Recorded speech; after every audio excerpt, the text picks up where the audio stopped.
กัส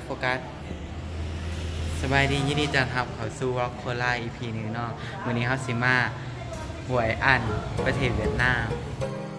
Con phố đã lên đàn mà lên đàn phải xuống phố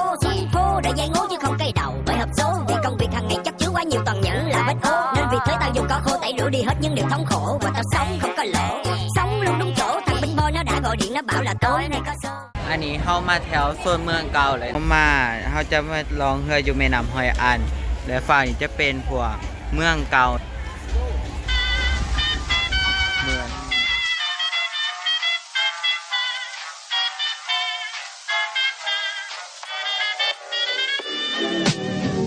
I'm flying high, but I've got a feeling I'm falling for nobody else but you. You caught my eye,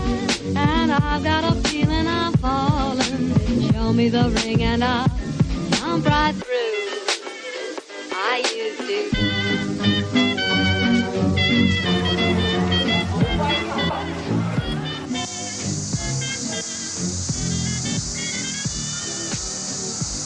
วันนี้เขากลับมาหอไซนอแพนด้าวัดจำเมนอยู่ด้านหน้า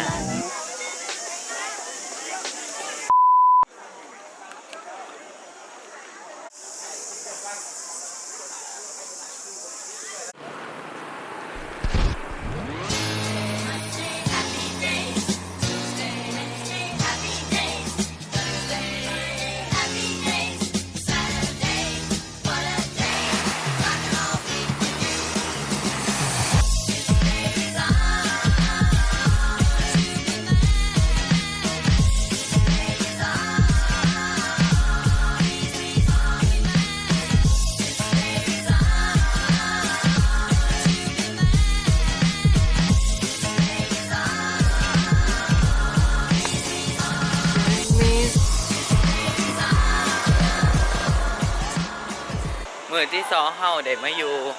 ดานังและเฮามาลินอยู่ซันเวิลด์หรือเอเชียนพาร์คเนาะวันนี้เฮาสิพาไปลินหลายบอลเอาจริงๆแพนด้าเฮาสิไปลินไซแหน่บ่เจอมึงในแผนที่โอเคเนาะถ่ายเบิ่งในคลิปนี่เนาะเฮาสิมาลินไวกิ้งก่อนแล้วเฮาสิลินเนาะไปแพนฝากไปปะ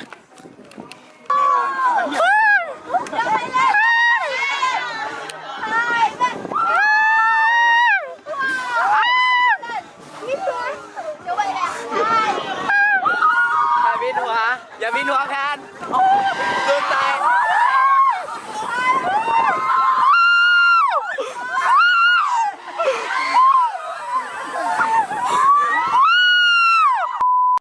ขอเข้าใจแจ็คสันเลยตอนแจ็คสันขี่หนีเฮ็ดคือเดิม